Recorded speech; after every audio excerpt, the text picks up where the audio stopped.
ഭാരത ക്രൈസ്തവ സഭയുടെ ഈറ്റില്ലമാണ് ഇന്നത്തെ തൃശൂർ ജില്ല. ക്രിസ്തു ശിഷ്യനായ മാർത്തോമാ ശ്ലീഹായുടെ പാദസ്പർശമേറ്റ പുണ്യസ്ഥലങ്ങൾ ഈ ജില്ലയിൽ ഉൾപ്പെടുന്നു. ശക്തൻ തമ്പുരാൻ മഹാരാജാവാണ് തൃശൂർ പട്ടണത്തിന്റെ ശില്പി.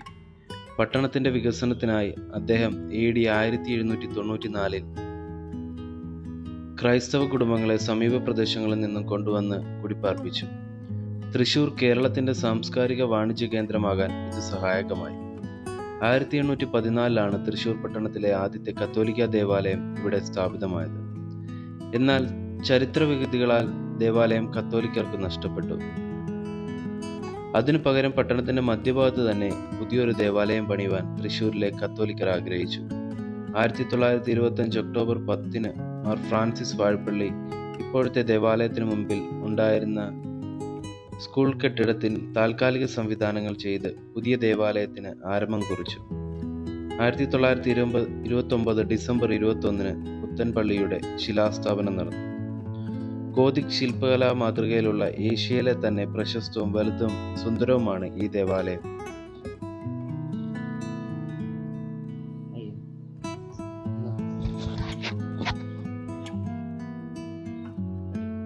പതിനൊന്ന് വർഷത്തെ തീവ്ര പ്രയത്നം വേണ്ടിവന്നു. വ്യാകുല മാതാവിന്റെ നാമധേയത്തിലുള്ള ഈ ദേവാലയത്തിന്റെ പ്രതിഷ്ഠാകർമ്മം 1940 നവംബർ 24 മാർ ഫ്രാൻസിസ് വാഴപ്പള്ളി നിർവഹിച്ചു. 1978 സെപ്റ്റംബർ 17 ഇടവകയായും 1980 ആഗസ്റ്റ് 1 ഫൊറോനയായും ഈ ദേവാലയത്തെ മാർ ജോസഫ് കുണ്ടുകുളം പിതാവ് ഉയർത്തി. 1986 ഫെബ്രുവരി 7 ജോൺ പോൾ II മാർപ്പാപ്പയ്ക്ക് ഈ ഇടവകാതിർത്തിയിൽ വെച്ച് നൽകപ്പെട്ട സ്വീകരണം ചരിത്ര സംഭവമായി.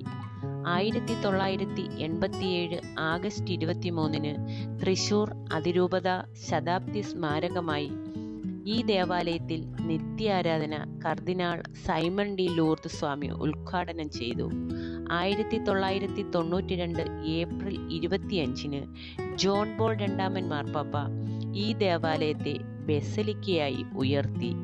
ബെസലിക്കയുടെ പ്രതിഷ്ഠാകർമ്മം major archbishop Mar Antony Padiyara 1992 May 20 നിർവഹിച്ചു. 2001 സെപ്റ്റംബർ 15 അതിരൂപത മെത്രാപ്പൊലീത്ത മാർ ജേക്കബ് തൂങ്കുഴി പിതാവ് പരിശുദ്ധ വ്യാകുല മാതാവിൻ ബെസലിക്കയെ തീർത്ഥാടന കേന്ദ്രമായി പ്രഖ്യാപിച്ചു. 2004 ജനുവരി 7 റോമിലെ പൗരസ്ത്യ തിരുസംഘാധ്യക്ഷൻ അത്യുന്നത കർദിനാൾ ജോൺ പോൾ II മാർപ്പാപ്പ ഈ ദേവാലയത്തെ ബെസിലിക്കയായി ഉയർത്തി. ബെസിലിക്കയുടെ പ്രതിഷ്ഠാകർമ്മം major archbishop Mar Antony Padiyara 1992 May 20 നിർവഹിച്ചു. 2001 സെപ്റ്റംബർ 15 അതിരൂപത മെത്രാപ്പൊലീത്ത മാർ ജേക്കബ് തൂങ്കുഴി പിതാവ് പരിശുദ്ധ വ്യാകുല മാതാവിൻ ബെസിലിക്കയെ തീർത്ഥാടന കേന്ദ്രമായി പ്രഖ്യാപിച്ചു. 2004 ജനുവരി 7 റോമിലെ പൗരസ്ത്യ തിരുസംഘാധ്യക്ഷൻ അത്യുന്നത കർദിനാൾ ഇഗ്നാസ് ദാവൂദ് മൂസ ആശീർവദിച്ചു. വ്യാകുല മാതാവിന്റെ നാമധേയത്തിലുള്ള ഈ ദേവാലയത്തിൽ വ്യാകുല മാതാവിന്റെ തിരുസ്വരൂപത്തിന് മുന്നിൽ നിന്ന് കൂപ്പുകൈകളോടെ ഒരു തുള്ളി കണ്ണുനീർ വീഴ്ത്തി നമ്മൾ പ്രാർത്ഥിക്കുന്ന യാചനകൾ ഒരിക്കലും നമുക്ക് സാധിക്കാതിരിക്കില്ല. നമ്മുടെ കണ്ണുനീർ ജീവിതത്തിൽ നിന്ന് തുടച്ചു മാറ്റി സന്തോഷത്തോടെ നമുക്ക് അവിടുന്ന് മടങ്ങിപ്പോകാൻ സാധിക്കും. വ്യാകുല മാതാവിനോട് നമുക്കും പ്രാർത്ഥിക്കാം. ആത്മധൈര്യത്തിൻ്റെയും മഹിമയുടെയും എളിമയുടെയും നിറകുടമായ അതേസമയം ഒറ്റപ്പെടലിൻ്റെയും കണ്ണീരും ധാരാളം അനുഭവിച്ച ഒരു സ്ത്രീ, അതാണ് വ്യാകുലയായ മാതാവ്. വിശുദ്ധ ജോസ് മരിയ എക്സ് റീവ പഠിപ്പിച്ച ഈ ചെറു പ്രാർത്ഥനകളിലൂടെ നമുക്ക് വ്യാകുലയായ മാതാവിൻ്റെ മാധ്യസ്ഥം തേടാം. കുരിശിൻ ചുവട്ടിലെ ഏകയായി വിതുമ്പുന്ന മാതാവ്, ആ മാതാവിനോട് നമുക്കും കൂട്ടുചേരാം.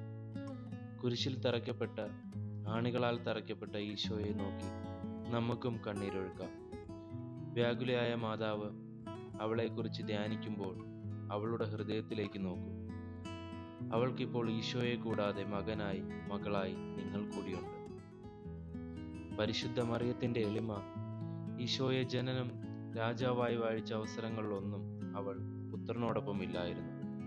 എന്നാൽ കാൽവരിയിൽ പീഡാസഹന വേളയിൽ, കുരിശുമരണ വേളയിൽ അവൾ അവനോടൊപ്പം കൂട്ടായി നിന്നു. ധൈര്യവതിയായ മറിയം കുരിശിൻ ചുവട്ടിൽ ഒരമ്മയെ സംബന്ധിച്ച് ഏറ്റവും ദുഃഖസാന്ദ്രമായ അവസരത്തിൽ അവർ പ്രകടിപ്പിച്ച ധൈര്യം അസാമാന്യമാണ്.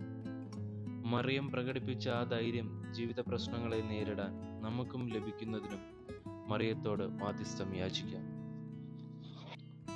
വീഡിയോ കാണുന്ന നിങ്ങൾക്കെല്ലാവർക്കും വേണ്ടി പരിശുദ്ധ അമ്മയുടെ മധ്യസ്ഥം തേടി പ്രാർത്ഥിക്കുന്നു. വീഡിയോ ഇഷ്ടമായാൽ ഒന്ന് ഷെയർ ചെയ്യണേ.